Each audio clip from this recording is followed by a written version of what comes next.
नमस्कार, जनसत्य न्यूज में आप सभी का स्वागत है। मैं हूं आपके साथ आशिमा त्यागी।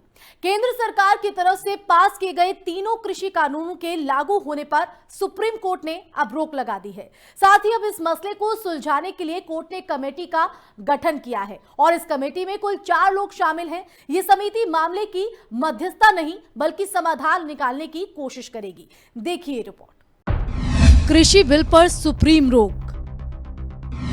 3 कृषि कानूनों पर सुप्रीम कोर्ट ने लगाई रोक। विवाद खत्म करने की जिम्मेदारी कमेटी को दी। किसानों का मसला सुलझाएगी 4 सदस्यों की कमेटी। केंद्र सरकार की तरफ से लाए गए तीनों कृषि कानूनों के अमल पर सुप्रीम कोर्ट ने रोक लगा दी है। चीफ जस्टिस की अगुवाई वाली बेंच ने इस मामले की सुनवाई करते हुए कानूनों पर रोक लगाई। साथ ही एक कमेटी का गठन कर दिया है जो कि सरकार और किसानों के बीच कानूनों पर जारी विवाद को समझेगी और सर्वोच्च अदालत को रिपोर्ट सौंपेगी। कमेटी ही निभाएगी निर्णायक भूमिका। आज सुनवाई में किसानों की तरफ से पहले कमेटी का विरोध किया गया और कमेटी के सामने ना पेश होने को कहा। हालांकि सुप्रीम कोर्ट ने कड़ा रुख बरता और कहा कि अगर मामले का हल निकालना है तो कमेटी के सामने पेश होना होगा। ऐसे में अब कोई भी मुद्दा होगा तो कमेटी के सामने उठाया जाएगा। सुप्रीम कोर्ट की तरफ से जिस कमेटी का गठन किया गया है उसमें कुल 4 लोग शामिल होंगे, जिनमें भारतीय किसान यूनियन के भूपेंद्र सिंह मान, डॉक्टर प्रमोद कुमार जोशी, अशोक गुलाटी कृषि विशेषज्ञ और अनिल धनावत शामिल हैं। ये कमेटी अपनी रिपोर्ट सीधे सुप्रीम कोर्ट को ही सौंपेगी। जब तक कमेटी की रिपोर्ट नहीं आती है तब तक कृषि कानूनों के अमल पर रोक जारी रहेगी।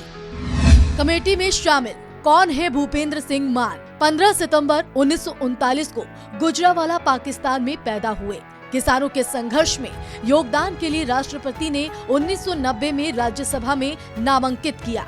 1990 से 1996 तक सेवा की। उनके पिता एस अनूप सिंह इलाके के एक प्रमुख जमींदार थे। कमेटी में शामिल अनिल धनवत कमेटी में शामिल दूसरे किसान नेता हैं। ये शेतकारी संगठन के अध्यक्ष हैं। शेतकारी संगठन महाराष्ट्र का एक किसान संगठन है। इस संगठन का जन्म 1979 में हुआ था। ये किसान संगठन कृषि कानूनों के समर्थन में है। ये संगठन नरेंद्र सिंह तोमर से मिलकर कृषि कानूनों का समर्थन कर चुका है। कमेटी में शामिल कौन है? अशोक गुलाटी। अशोक गुलाटी भारतीय कृषि अर्थशास्त्री और कृषि लागत और मूल्य आयोग के पूर्व अध्यक्ष हैं। कई खाद्यान्नों के न्यूनतम समर्थन मूल्य में वृद्धि में महत्वपूर्ण भूमिका निभाई है। वर्तमान में वो अंतर्राष्ट्रीय आर्थिक संबंधों पर भारतीय अनुसंधान परिषद में कृषि के लिए इन्फोसिस के अध्यक्ष हैं। कृषि कार्य पर टास्क फोर्स के सदस्य और कृषि बाजार सुधार पर विशेषज्ञ समूह के भी अध्यक्ष हैं। भारतीय खाद्य निगम के पुनर्गठन और पुनरुद्धार के लिए गठित उच्च स्तरीय समिति के एक सक्रिय सदस्य थे। कमेटी में शामिल प्रमोद कुमार जोशी। प्रमोद कुमार सुप्रीम कोर्ट की तरफ से गठित कमेटी के चौथे सदस्य हैं। ये राष्ट्रीय कृषि अनुसंधान प्रबंधन के पूर्व निदेशक हैं।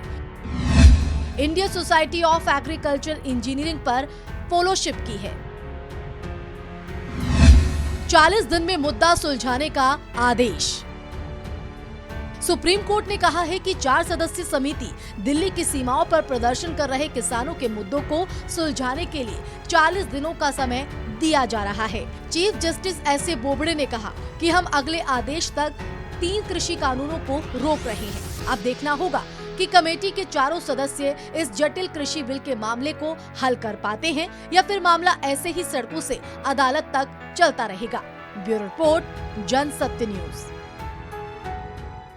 तो देखा आपने कि किस तरह से 47 जिलों से चला आ रहा गतिरोध खत्म करने के लिए हस्तक्षेप करते हुए सुप्रीम कोर्ट की तरफ से समिति की पेशकश की गई है और अब ये समिति इस पूरे मसले को समाधान करने की कोशिश करेगी। अगर आपको हमारी रिपोर्ट पसंद आई हो तो आप इसे लाइक कीजिए, शेयर कीजिए और हमारे चैनल को सब्सक्राइब कीजिए। नमस्कार।